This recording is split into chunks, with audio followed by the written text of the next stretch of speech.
আমার দেখা এক জুটির কথা। স্কুল লাইফ থেকেই তাদের প্রেম, কলেজ পর্যন্ত সেই প্রেম গড়ালো। কিন্তু এরই মধ্যে ছেলের জীবনে এলো নতুন কেউ। এতদিনের প্রেমিকাকে এখন আর ভাল লাগে না। নতুন রূপের মোহে ওকে কেমন যেন বোরিং বোরিং লাগে। এরপর শুরু হলো কথা কাটাকাটি, ঝগড়া, ফোন বন্ধ। এখন আর আগের মতো দেখা করতেও ইচ্ছে করে না। মেয়েটি একসময় সবই বুঝতে পারল, সবই জানতে পারল। পরিবারের ইচ্ছায় বিয়ে করে নিল অন্য একজনকে।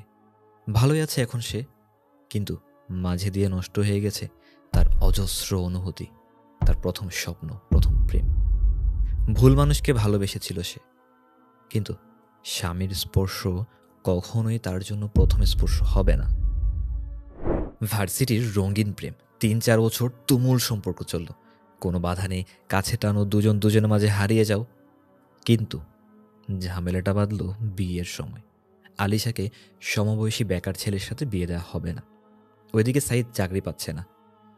আস্তে আস্তে সম্পর্কটা তেতো হতে থাকে। আলিশা এখন আর আগের মতো দেখা হলে প্রেম প্রেম করে কথা বলে না, খালি চাকরির তাগাদা দেয়। সাইদ অনেক চেষ্টা করেও কিছুতে কিছু ম্যানেজ করতে পারে না, বারবার বলে আর একটু সময় দাও প্লিজ। কিন্তু আলিশার এখন আর পুরনো সম্পর্কে ঘানি টানতে ভালো লাগে না। পড়ালেখা শেষ করে এখন তার বিয়ের বাজারে অনেক কদর।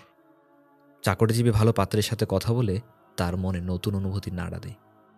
অতীতকে ফেলে সে নতুন করে জীবন সাজানোর সিদ্ধান্ত নেয় আলিশা। ৪.৫ বছরের প্রেম বাস্তবতার সামনে মুখ থুবড়ে পড়ে এভাবেই। সে প্রেমিক ছেলেটি চাকরি পেয়েছে এখন ঠিকই, কিন্তু কোনোদিন কোনো মেয়েকে আর বিশ্বাস করতে পারেনি। বিয়ের কথা ভাবলে এখনও সে শিউরে ওঠে। বন্ধু হয়ে থাকতে চাওয়া ছেলেটার সাথে একসময় ফিজিক্যাল রিলেশনে জড়িয়ে পড়ে সামান্তা। গর্ভধারণের পর জানতে পারে ছেলেটা একটা প্লে বয়, একাধিক মেয়ের সাথে জড়িত। একদিকে অবৈধ গর্ভধারণের ভয়, বাবা মা থেকে গোপন করার দুশ্চিন্তা, আর অন্যদিকে ছেলেটার প্রতারণা ওকে মানসিকভাবে অপ্রকৃতিস্থ করে দেয়। দাঁতে দাঁত চেপে গর্ভপাত করে সামান্তা। অল্প কয়েকদিনেই তার চোখ কোঠরে ঢুকে পড়ে, আর শরীরে দেখা দেয় নানান রকমের জটিলতা। আর মনের শান্তি সে তো নষ্ট হয়ে গেছে চিরতরে। মানুষ ওকে দেখলে এখন আর আগের মতো তাকে চিনতে পারে না। অপরূপা সামান্তার আজ এই কেমন দশা। অসম প্রেম, বয়সে ছিল মিল, পড়াশোনাতেও, কিন্তু পরিবার মেনে নেবে না। পাগলের মতো ভালোবাসত মেয়েটা তাকে। বেশ কয়েকবার সুইসাইডও করতে গিয়েছে সে, কিন্তু কিভাবে কিভাবে যেন বেঁচে ফিরেছে।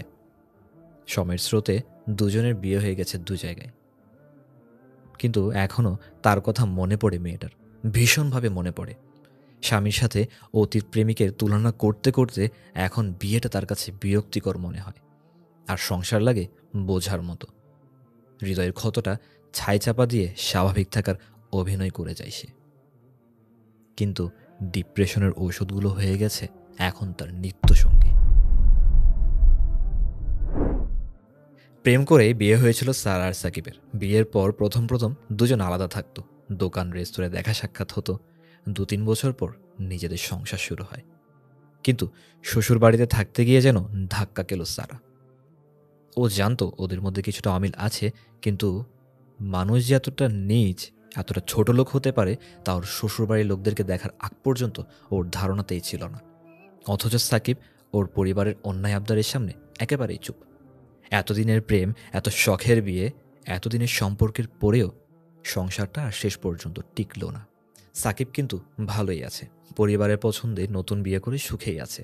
ওর নতুন বউকে নিয়ে পরিবারের কোনো অভিযোগ নেই, যেহেতু এবারের পাত্রী নিজেদের পছন্দ করে আনা। খালি একা হয়ে গেল সারা। অনেক শিক্ষিত হওয়া সত্ত্বেও সে আজ ভালো নেই। ডিভোর্সি তকমা জুটে যাওয়ায় সমাজে স্বাভাবিকভাবে চলাফেরাই কঠিন।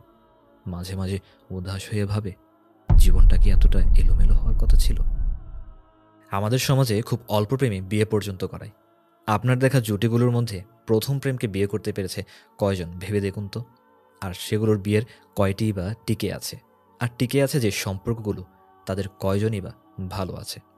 অল্প বয়সে প্রেমে পড়া সহজ, বাবা মায়ের নজরের বাইরে, নতুন পরিবেশের নতুন অনুভূতির আবেশে বন্ধুবান্ধবের পাল্লায় পড়ে অনেকেই সম্পর্কে জড়িয়ে যায়।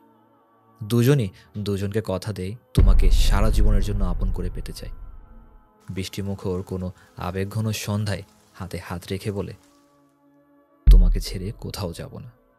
সে সময়ের জন্য, সেই মুহূর্তের জন্য হয়তো এই কথাগুলো মিথ্যে নয়, কিন্তু এই সম্পর্কগুলোর কোনো গভীরতা নেই, নেই কোনো বাধ্যবাধকতা, কোনো পরিচয়। আর তাই কঠিন বাস্তবতার কাছে হার মানে অনেক সম্পর্ক এক পক্ষকে একা ফেলে চলে যায় অনেক দূরে। কী কথা দেয়া হয়েছিল তার তাদের কাছে মনে থাকে না। নতুন পরিবেশ, নতুন সময়, নতুন অনুভূতির ভিড়ে ভুলে যায় অতীত সম্পর্কের কথা।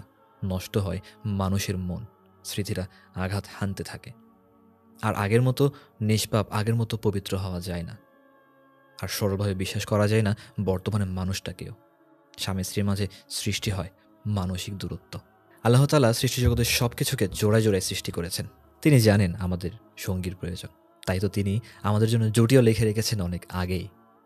আমরা অধৈর্য হয়ে পড়ি, নিজেই নিজের তাকদীর লেখার জন্য ছুট লাগাই, তাই তো কষ্ট পাই। মিথ্যে আশাগুলো কাছের গুড়ির মতো ভেঙে চুরমার হয়ে ছড়িয়ে যায়। নিজেদের ভুলেই জীবনটা হয়ে ওঠে জটিল। স্বপ্নভঙ্গের জ্বালা সহ্য করতে না পেরে কেউ কেউ গলায় ফাঁস লাগায়, কেউ ভোগে হতাশায়, আর কেউ রাতের আধারে একাকী ঘুমড়ে মরে, কেউ বা ডুব দেই নেশার অতল সাগরে। কেন আমরা ভুল মানুষকে নিজের সবটাই দেই? একটু সবর করি, একটু ধৈর্য ধরি, যে মানুষটা আমাদের জীবনে আসবে তার জন্য নিজেকে একটু বেঁধে রাখি। এরপর দেখব জীবন কতটা সুন্দর, কতটা নির্মল, কতটা পবিত্র। তিল তিল করে বেঁধে রাখা অনুভূতিগুলো সেই জীবনসঙ্গীর সাথেই না হয় আবিষ্কার করব। বুঝতে পারবো প্রথম স্পর্শ, প্রথম ভালোবাসা কতটা আনন্দ।